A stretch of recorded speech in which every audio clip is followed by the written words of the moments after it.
right, we are right here at Sharp Facets Gallery. Yes, I am right here with Kathy Dublin, Piedmont Agency on Aging, something that happens every day to us, doesn't it, Kathy? We're all getting old. I had to say that, yes.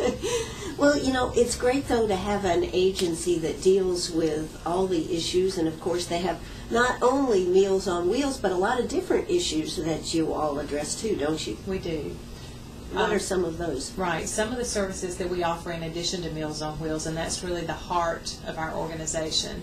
But we also operate 3 senior center sites where active seniors can come up and have lunch and enjoy activities. We also provide transportation service for folks to go to the doctor, to dialysis, adult daycare, and grocery shopping also. And in addition to that, we operate one of South Carolina's only intergenerational daycare centers. We operate Lifetime Discovery's Child Care Center. We have about 130 children enrolled there from infant through after school age. And it's in a wing of our facility on South Emerald Road, and we regularly have the children interact with the seniors. They do music programs, they have done art projects, they have parties together, but it's a great way to bring the 2 age groups together so that they can spend time and benefit from that relationship. Well, I remember when you started this, I think it really was an experiment to see if this was a good thing, and they have found it's a great thing. It is. And there are very few of these facilities in the Southeast, so it's really a very unique program. And we're finding that a lot of our parents at Lifetime Discoveries really see that as a plus, that their child gets to interact with a grandparent or an older person, because we often see that families live away from their extended families, and very often children are growing up without their grandparents around. So there is a benefit in those 2 age groups together. And I'm sure for the seniors it's a big benefit too. It is. When a child walks into the room, especially a class of children, it automatically brightens up the room and it changes the atmosphere. And you can just about see that happen whenever we plan activities together. No, that's great. So they're getting to interact with seniors. The seniors are getting to interact with the kids, and it's benefiting both. You know, it seems a shame there aren't more of these then, if it's such a good thing, isn't it? It is. But we get calls periodically from all over the country. So it's an idea that I feel like we'll see happen more often as people see it working well. I expect it probably has more to do with budget and dollars, you know, at this time, because when did you actually start the intergenerational? We opened in 2000 when the new facility on South Emerald Road was opened. We opened the daycare at that time, so we've been in operation now for 11 years. So that it's really tried and true now. But I expect if the budget was not where it was, that there would be more people, more agencies that would be doing this. Absolutely. And in addition to just feeling like the intergenerational element would benefit our program and make it better, we were also interested in diversifying our income and our revenue at the agency. Which was probably a good thing, looking at where we are today. Well, I had no idea how important it would become. That's very true. Because Lifetime Discoveries brings in an important source of revenue to us right now, 11 years later, that I would really hate to be without. And you're right, we didn't see the budget cuts coming 11 years ago, but I'm very grateful that we have them now. And that it's really established. Do you have a waiting list to get in out there? We do have a waiting list in some classes. So now what age do we carry this from? From what age to what age? From 6 weeks through after school. And we have after-school routes in 96 and in Greenwood at most of the elementary schools. So you even pick up? We do. Wow, that's terrific. And the great thing is we decided when we were going to open Lifetime that we were going to integrate it into our operation already. For instance, the kitchen that produces Meals on Wheels also prepares food for the daycare center. And the drivers that deliver our passengers to and from the centers every day and to the doctor in the afternoon, they do the after-school routes. And our accounting department that does payroll for our senior program does payroll and payables and things for Lifetime Discoveries. So it's completely integrated into our operation already, and that has worked really beautifully. And I expect as you look at budget cuts, it's a good thing that it did. It is a good thing. Exactly. It is a good thing. Now, one of the things we do want to discuss today is the fact that the Piedmont Agency on Aging, or Meals on Wheels, that actually got cut $100,000 out of the budget. Well, Meals on Wheels is one of our programs. Okay. But the budget cuts came through our agency, and it impacted directly Meals on Wheels. It was specifically funding that we used to get from Meals on Wheels that was eliminated from the state budget. So this has to be very tough. How are you handling this, Kathy? Well, a lot of people have it tough, and I know we're no different in terms of being a nonprofit that's had to really suck it up and make some changes, and that's what we've had to do. But $100,000 is a lot of money for us. Yes. Our budget is about $1.5 million, but the budget cuts came in a program that is so in demand. It's our largest program. It's the program that impacts the most people. And it's been extremely difficult. And as we were talking about earlier, we had to make a lot of changes when the news came down. And a lot of organizations have had to do that as the economy has been in such bad shape. A lot of businesses have had to do that, not only nonprofits, but businesses too. Exactly. So what were some of the things that you did? Well, in any nonprofit, a large portion of your budget is payroll and salaries. So we had to address that, and a lot of our budget cuts came with personnel. We downsized, we combined jobs. Our full-time staff took an 8% increase in pay. Decrease in pay. Decrease, I'm sorry. Decrease. Anybody that's listening from out there, it was a decrease, yes. Decrease. We reduced our work week, and we made a lot of changes just internally in our spending, and we were able to bring our budget down. Another thing that we did too is we have just scrutinized every cost and every dollar that we spend, and when you do that, you can get really creative with how you can bring your expenses down. Have you had to compromise the meals? Compromise the quality? Because I know one of the things that is so impressive about Meals on Wheels is the quality and the food that is given out to those that are on the program. Well, that's really important to us, and we made the decision in the office when the news came down about these reductions that we were not going to eliminate this service to anyone who was getting Meals on Wheels, and that's been our practice since the agency's been in operation. So we realized that that was going to cost money for us to absorb this loss and still continue to feed the same number of people who were getting Meals on Wheels. But what we did, we got creative with the types of meals that we offer. So I do feel like the quality is still the same. You're not giving out just peanut butter sandwiches? No. Hey, I'm here with Kathy Dublin. She is the Executive Director of the Piedmont Agency on Aging. We're going to hear a word from our sponsors that keep us in business every day, day in and day out. When we come back, we're going to be talking more about this. Hey, if you've got a question for Kathy, give us a call, 229-7984. That's 229-7984. We'll be right back. That's right, we are right here at Sharp Facets Gallery. We are talking about the Piedmont Agency on Aging. Of course, it is a private, nonprofit 501c organization serving Greenwood and Abbeville counties. And we were just talking about, it's the question that I think a lot of families are dealing with, how do you feed people when you have less money to work with? And I was just asking Kathy, how's the quality of the food? Have you been able to maintain that? Let's just talk a little bit about that. Okay. We do feel the quality is extremely important, and the food quality and taste and texture are all things that we pay a lot of attention to. All of our meals are certified by a dietitian through Self Regional Hospital. So if somebody has a special dietary need, you even address that. We do. We have a number of special diets, and this is kind of unique in South Carolina.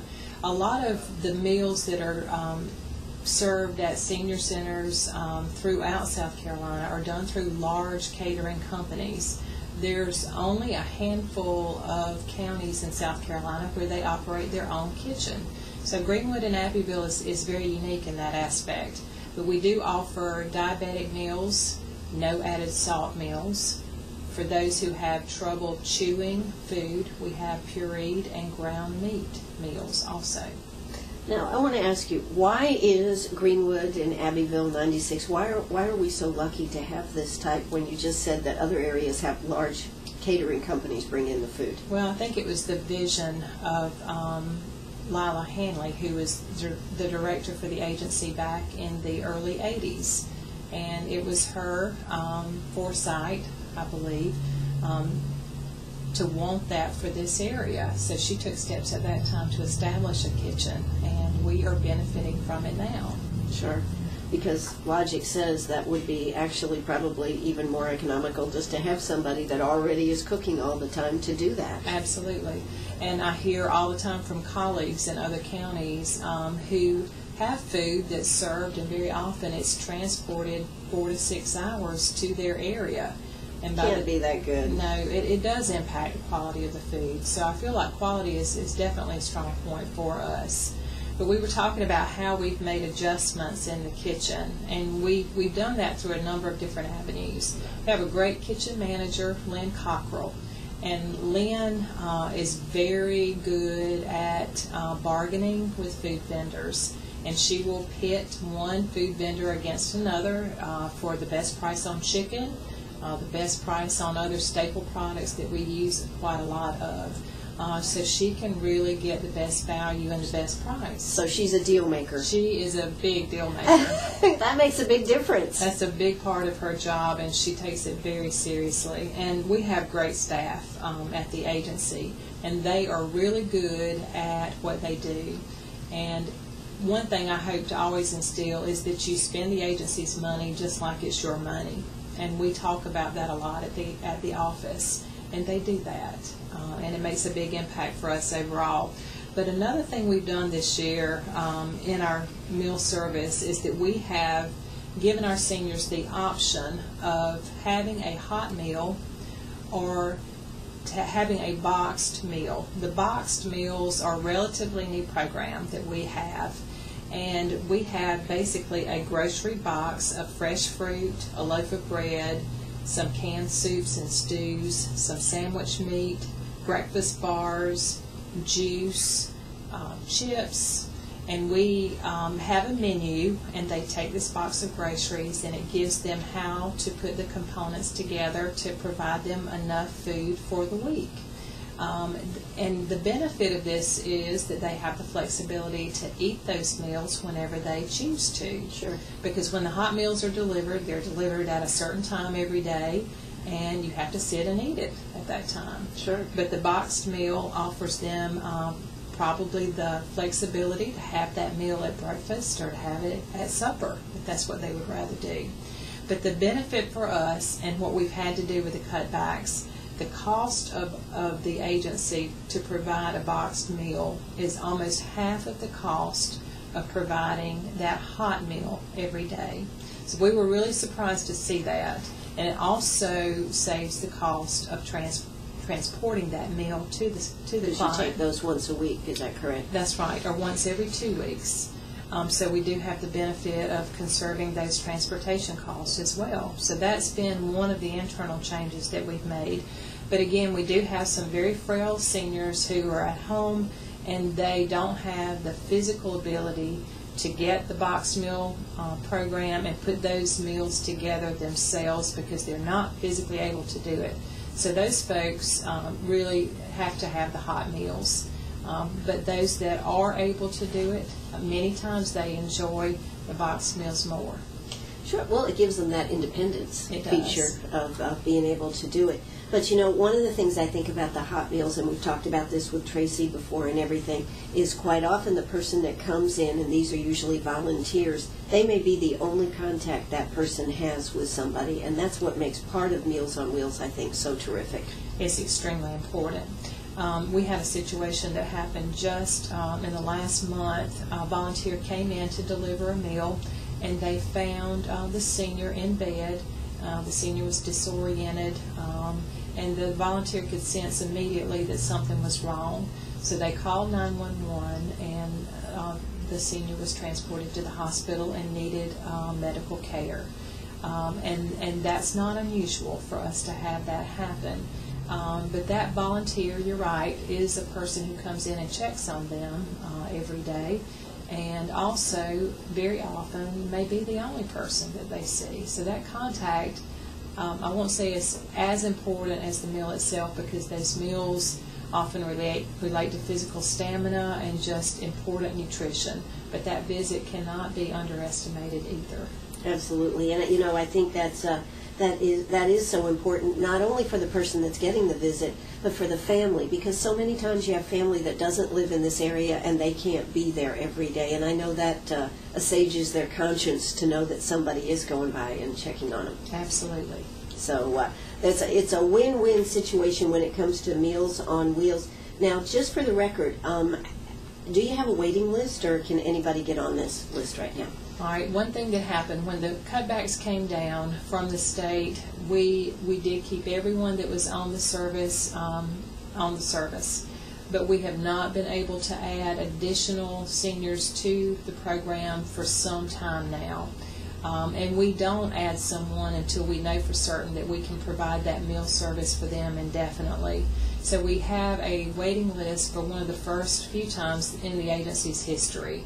And we have a record number of folks who are on a waiting list, probably over 125 in Greenwood and Abbeville County.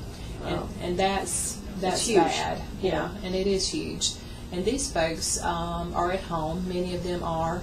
And one of the things about Meals on Wheels, it is a low-cost, home-based, inexpensive investment for a community, because the only option most times is for folks to go to a long-term care facility, and we know what the cost looks like for that. Sure.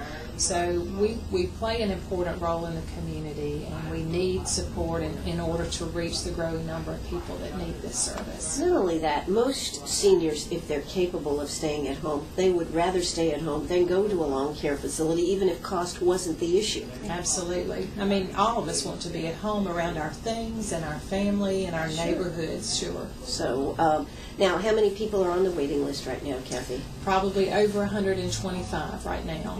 Wow, that's huge. And that's not going to change unless additional funding is secured. Now, well, that brings us to an interesting question. How are we going to raise funding for that, since that $100,000 isn't coming back anytime soon, I suppose? No, we're not counting on it. Yeah. So what are you going to do? Well, the only way to do it is to increase your revenue. And so we look for ways to cut costs first, and then we look at ways how can we bring more money into the agency for Meals on Wheels. So we have an array of fundraising every year to do just that. The next big event that we have is going to be our annual Christmas Festival, Which everybody looks forward to. It has really become one of Greenwood's favorite Christmas events. But this will be our 5th annual Christmas Festival.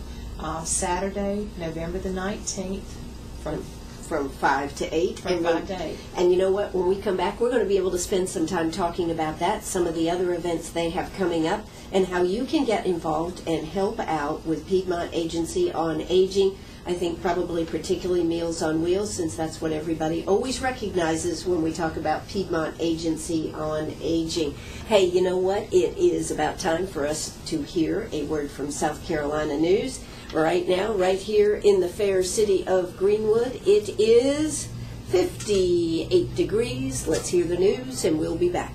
That's right, we are back here. We are talking about Piedmont Agency on Aging, and we are here with Kathy Dublin. We were just getting ready to talk about the Christmas Festival that's coming up on the 19th, and it's the 5th annual Meals on Wheels Festival.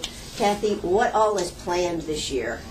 Well, we have a lot of really family-friendly activities, and this event has really grown over the last 5 years. I think last year we had over 600 guests that came out to our office on South Emerald Road, and we're located just behind Piedmont Tech. This is a free admission event from 5 until 8 p.m., as Ann said.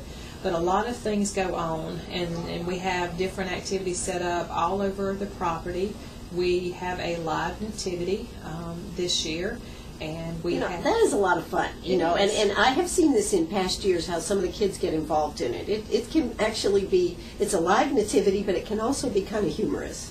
Well, it can. That may not be intentional. Right, yeah, I know. This year we've got a local Sunday school class from First Mount Moriah Baptist Church that's going to do our live nativity for us. We usually have a baby to portray baby Jesus. We have hay bales set up in kind of an amphitheater style for families to sit and watch and hear the Christmas story told. So it is a really neat event. It is. You come inside the house, and we have a really great silent auction event. I think last year we had over 40 gift baskets and gift cards. And Tracy likes this part of this. Tracy Marcingo. She loves putting those baskets together, doesn't she? Well, actually, I put the You put them together. Oh, yeah. Okay. The silent auction became my little part of the event a couple of years ago, and it is a lot of fun to put the baskets together. We get a lot of help all over the community, people who take a theme, like chocolate lovers basket or coffee lovers basket. So it's a wide range of gift baskets, and it's a great way to do some Christmas shopping. So we have a bid sheet out in front of each gift, and throughout the night you can come by and pick out your favorite one and make a bid on it. This year the bids are going to be closed at 7:30, and 100% of the proceeds go to Meals on Wheels. So silent auction is a great part of the event. We are excited this year. We've got a couple of new things that are coming. We will have a live outdoor Christmas concert. Oh, neat. The outside of our facility is just a really great atmosphere, and you've been there. We have fire pits set up outside, a lot of chairs. It's a very relaxed atmosphere where you can just come and hang out for a while. But we have the Greenwood High Show Choir, and we have a number of different groups that are coming to perform on a stage. We've not had a stage before, but we have a tractor trailer flatbed that's been donated this year for us to use. So we have a little more space this year than usual. And we also have children's events. And this year we are really excited to introduce the Christmas Bus Express. And this was a creative venture along the lines of the Polar Express. We will have a conductor stand outside a bus, and the kids will have a ticket to get on the bus, and once they're on, they're going to meet a Victorian Santa, and we're going to have a great storyteller who's going to read The Night Before Christmas, and they're going to have also a commemorative jumbo-size Christmas bell to take as a memento from their trip on the bus. And if our plan works out, as I hope it will, we're going to have an exit off the bus that is really going to be cool. It's going to be an inflatable slide. I knew you were going to say slide. I don't know why. I just was saying slide. I just thought that would be really cool. So we're still working on that plan, but the Christmas Express bus will be introduced this year. So $10 buys each child a ticket for one ride on the holiday Christmas Bus Express, a visit with Santa Claus.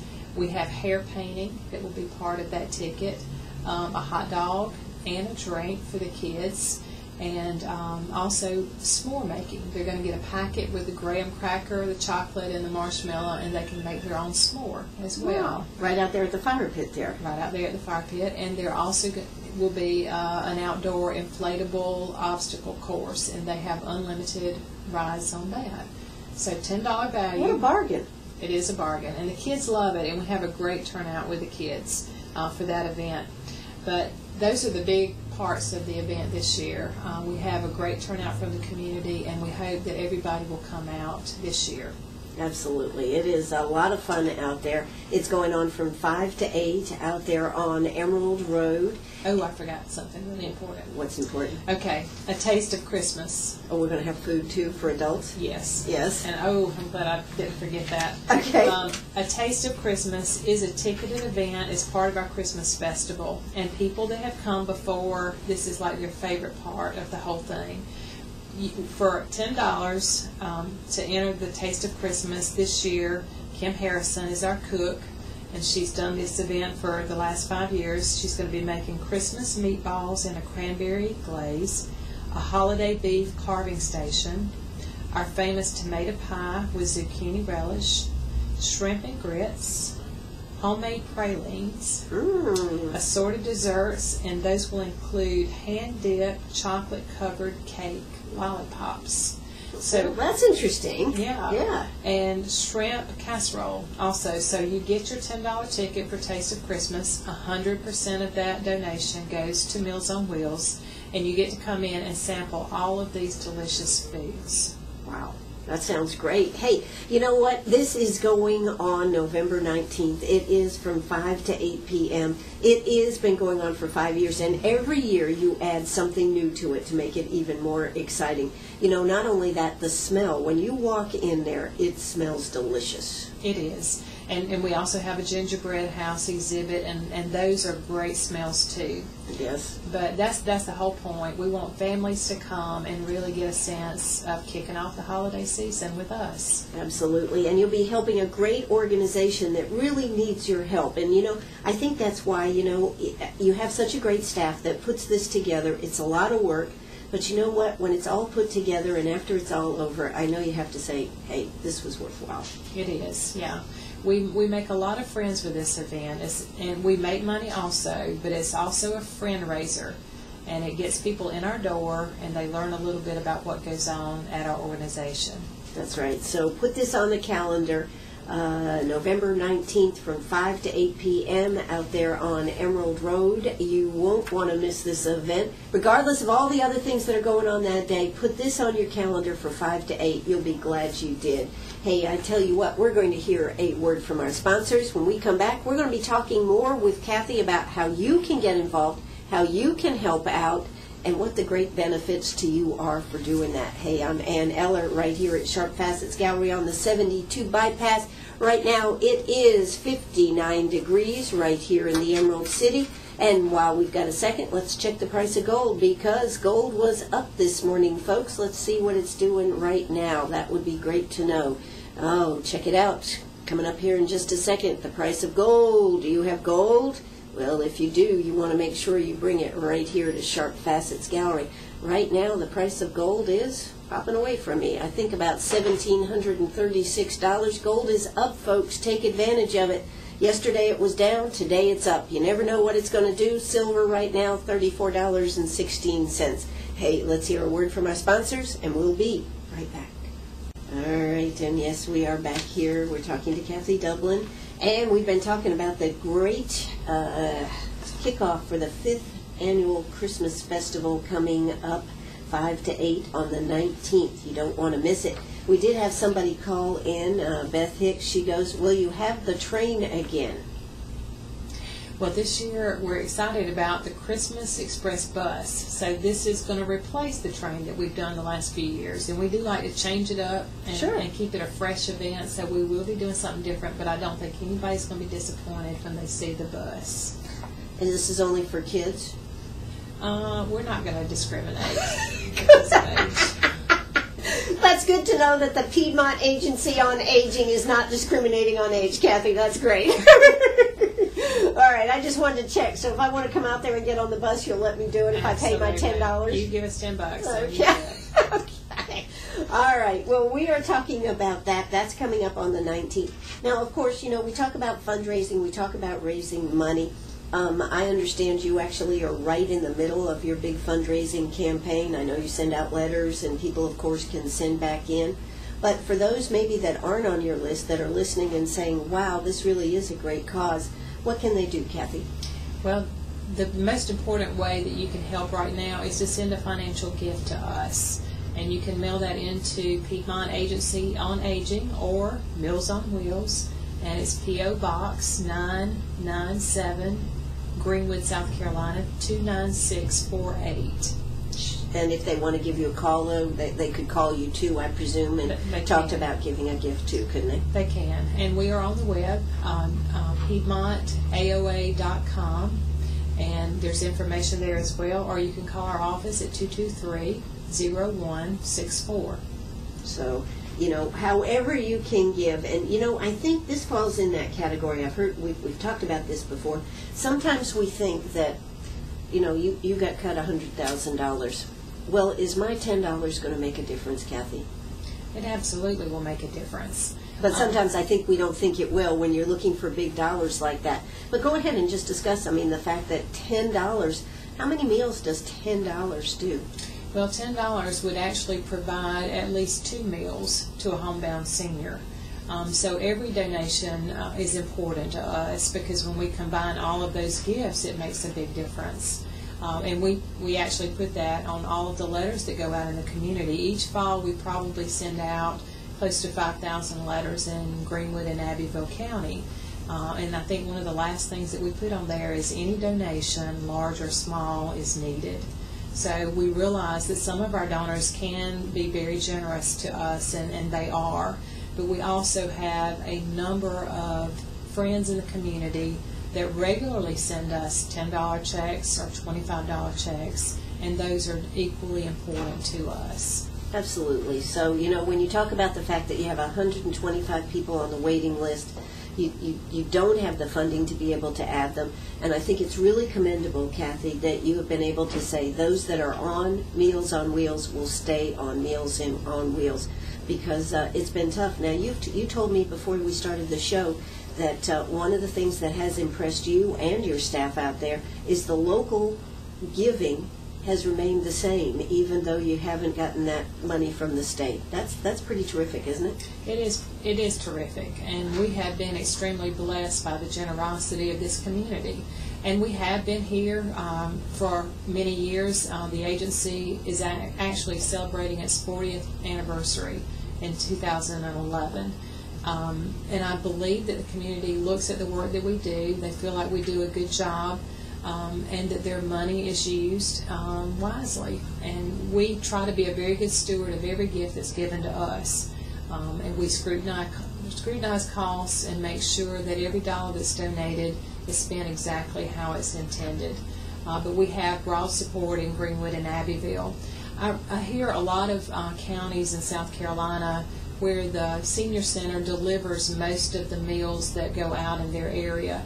And here in Greenwood and Abbeville, probably 99% of all the meals are delivered by volunteers who don't get a penny for delivering those meals. And even when gas prices were climbing, and I was often asked, how many volunteers have you lost because of the gas prices? And to my knowledge, I've not heard of a single situation when that happened. So that speaks well of the community's support for us and their confidence in us. But we have a number of churches, a number of Sunday school classes, civic groups and organizations, and especially individuals that give to Meals on Wheels. And we have not lost support.